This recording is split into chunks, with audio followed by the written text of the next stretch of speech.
تاسو په ایمان ویوي کله میاشت د رمضان چې راځي نو موږ خوشاله کو خپیو ټول سرونه کته کړي یاره چې روزه به کله یې په روزې د میاشتې موږ تپوس نه کوو اخترونو کې یو قسم تکړیو چې تپوس مکوه څنګه روزه چې کله شروع ته ورسي ډزې شروع شي نو تاسو په ایمان چې د ډزو نه بوډاګان تنگ دي که تنگ نه دي ښځې دې تنګې دي که تنګې نه دي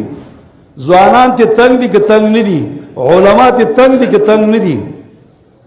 نو که هر یو کس خپلو بچو ته ویل چې بچو ډزې به نه کوئ ای د اختر شپه راغله کلشینکوفې بر ډزې وکړئ آیا په دې کې څونه پیاده وکړه دا احتمال لري چې د کلشینکوف مردکې بر لاړ شي په چا په سر را پریوزي په ځای دی چې اختر او خوشحالي موږ وکړو سړی مړ که په سړي باندې غم راغی دا ولې موږ کوو دوستانو موږ د اسلام د قوانینو سره ځان نه برابرو د اسلام د قوانینو سره ځان برابرول دا لازم دي نو هر یو کس هر مشر د جرګو مشران دا قانون کې دی چې په آینده کې په روزه کې په اخترونو کې به ډزې قاطع شکل باندې دا به نه کېږي موږ دلته بیان کوو دلته مونځ کوو د عیدګاه نه چاپېره ډزې شروع شي نو آیا دې مونځ کې زموږ څه خوند پاتې شو زموږ خو لمانځه کې خوند پاتې نه شو توجه بل طرف ته راغله نو دوستانو چې توجه سړي بل طرف ته راشي نو مونځ به څونه خوند وکړي دویمه خبره یې واورئ دوستانو جناب رسول الله سلام یو الک مبارک ته شکایت وشو چې دا الک زناکار دی او زنا نه پریږدي نبی صلی الله علیه وسلم الله ولې عجیب پوهه ورکړې وه هغه الک یې کېنو وایي بچی یو خبره ته کوم زنا پرېښودی شي وایي نه نشه پرېښودلی وایي ښه یو خبره ته کوم که چېرته ستا خوري ستا موري او ستا ښځی د دې څه بل سړی زنا کوي ته برداشت شي کولی وایي نه زما د خور سره څوک زنا وکړي زما د ښځې سره به څوک زنا وکړي زما د لور سره به څوک زنا وکړي هغې ویله ملګری واوره چې ته چې څنګه په خپله خور مور ښځه باندې خفه کېږي ته چې د چا سره زنا کوې نو هغې هم پرې دغه شانه خفه کېږي کله چې دا خبره هلک واورېده نبی صلی الله علیه وسلم ته وایي ای د الله نبی د زنا نه مې مکمله توبه ده دوستان که چېرته موږ ته یو اطلاع راشي چې ستا زوی کنده کې پروت دی او مړ دی هر یو کس سوچ وکړي چې موږ به خفه کېږو که خوشحالېږو ټول به خفه کېږو که نه د چا لور په یو کنده کې پرته ده مړه ده په دې چې خبر ورسي خفه کېږي به خوشحالېږي به خفه کېږي به دوستانو هر سړی په ځان راوړئ دا ګټه دا د چرې کوئ ما چې د دې ګټې نقصان نورو خلکو ته رسیږي نورو خلکو ته نقصان رسیږي د خلکو اولاد نشې ته اړئ د خلکو اولاد چېرته پوډرو ته اړئ د خلکو اولاد چرسو ته اړئ داسې ګټه دوستانو مه کوئ او کومه ګټه چې د حرامو وي هغې ګټې کې هېڅ پیدا نه وي هغه ګټه چې کوم ګټه حلاله وشي په هغې کې پیدا وي خو چې د حرامو ګټه وشي په هغې کې هېڅ پیدا نشته دی حضرت علیه الصلاة والسلام قوم ته ویل زما قومه بقیة الله خیر لکم تاسو چې کوم حلال روزي الله درکړي نو دې کې ډېر خیر دی حلال روزي لږه ګټل په دې کې ډېر برکت دی حرام روزي ډېر ګټل په دې کې ټول دې برکت دی دوستانو څومره مشران چې وایي سپین ګیري وایي د کړو د جرګې خلک یې وایي دویمه خبره دا واورئ دوستانو چې په کډو کې آیس خرڅېږي په دې کې دا هیروین او ډوډۍ خرڅېږي په دې کې چرس خرڅېږي مدک خرڅېږي او دوستانو که قانون ولونیست د خان کاکا ژوند سره پورې شوی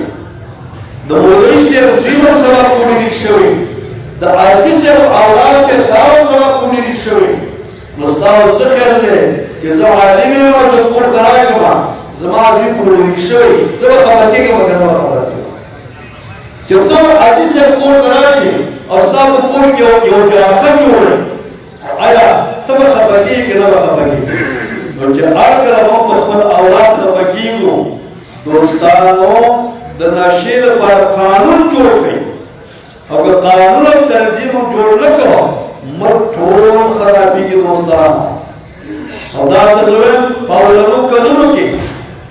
دلته جوارۍ نه کېدل تاسو ته پته ده هغه جوارۍ د سر اوسې درک نه لګي ولې کله چې په دې منبر باندې موږ مسله وکړه نو د کلي مشرانو وویل چې جواري ختموو په دې کلي کې په مقبرو کې به د زنانو او د سړو میلې کېدلې خو کله چې موږ په دې منبر مسله وکړه خلک وویل چې میلې به آینده کې بند دي